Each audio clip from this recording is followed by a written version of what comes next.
committee for accommodating me. Absolutely. Senator Brown. Thank you, Madam Chair, and I join others in extolling your leadership. And I've known the chair of this committee from time in the House together, and we sit on 2 committees in the Senate, and she always puts workers first and people first and family farmers first, and I'm so appreciative of that and the kindness you show around here to other members, which is not always the case for all of our colleagues, so thank you for that. Senator Fetterman and Senator Welch, welcome to the committee. I noticed that no Republican got off the committee, so I understand that too. So, Undersecretary Moffett, let me start with you.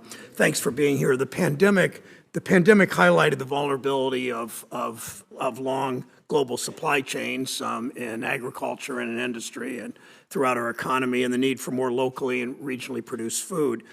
Chair Stabenow and I have been advocates for a long time of local food and proud to have played a role in creating the LAMP program, the Local Agricultural Market Program. The last Farm Bill was a great step towards strengthening local and regional food systems, but more must be done. It's why Senator Thune and I are introducing the Strengthening Local Processing Act. Our bill's about expanding local meat and poultry processing infrastructure. It's critical if we're going to lower prices and address corporate consolidation, the ever-encroaching corporate consolidation in the meat industry, as we've seen in far too many places in agriculture and our economy overall. I'm working on a bill to strengthen LAMP, support increased USDA procurement from local producers. I've heard concerns from organizations in Ohio under Secretary Moffett about the application process. The program can be too difficult to access for lower, let's just say lower resourced and underserved communities.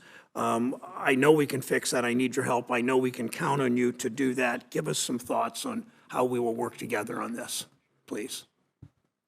Senator Brown, thank you for that question, and thank you for your leadership on the Local Agriculture Marketing Program.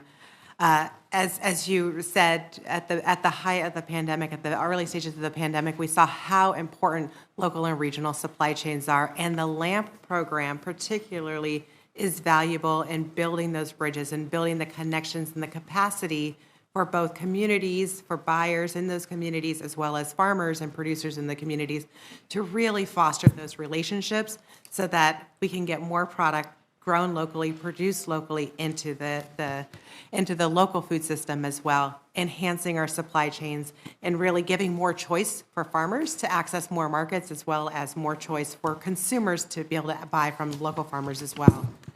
Regarding your question on accessibility of the LAMP programs and the application process, I really want to thank you for that question and for the leadership in the 2018 Farm Bill directing the Agricultural Marketing Services to work on this. Agricultural Marketing Services has done a few different things. We have worked directly with producers as well as resources at universities to create things like guidebooks to access to the program. We also answer technical questions. We open office hours and answer questions for people who are potential applicants. I'm really proud to say that as we get toward the next round, the 2023 round of the LAMP grants, we will be adding a new component, a much more streamlined component for organizations, for producers, for those who are interested in applying for the LAMP grants, to be able to have much more easier access in a streamlined application process. Thank you for that. Switching to Undersecretary Taylor, thank you. We'll talk about corn, soy, wheat, other agricultural commodities. We know that trade promotion and export markets are important to farmers throughout, certainly in my state, but all over the country. Our adversaries know that too. We've seen the Chinese Communist Party weaponize agricultural trade again and again, hurting farmers in my state in the process. Speak to the issue, if you would, of using tools like the Market Access Program. What barriers exist to using the Market Access Program to further diversify our ag markets? Thank you, Senator Brown. So the market access, the market development programs that we have, a suite of market access, the MAP program is the largest. We've received $200 million in funding for that program. I would say it's highly oversubscribed. With our industry partners, they submit proposals to do export market development activities within the frame of that program. And on average, with them self-regulating what they're submitting, we are getting $300 million at least of project proposals. And so I think there's a large need there because these dollars are so effective and important to developing, to maintaining those markets, and to diversifying away from the People's Republic of China and some of the challenges that we've seen with them being our largest trading partner. These are also, I think, an important note when talking about these market development programs is they're highly leveraged. So for every $1 that of federal funding that is being utilized, somewhere between $2.30 and $2.40 of industry funds are going to match those resources. And so while the federal government is invested, our industry is invested in these markets and successes there as well.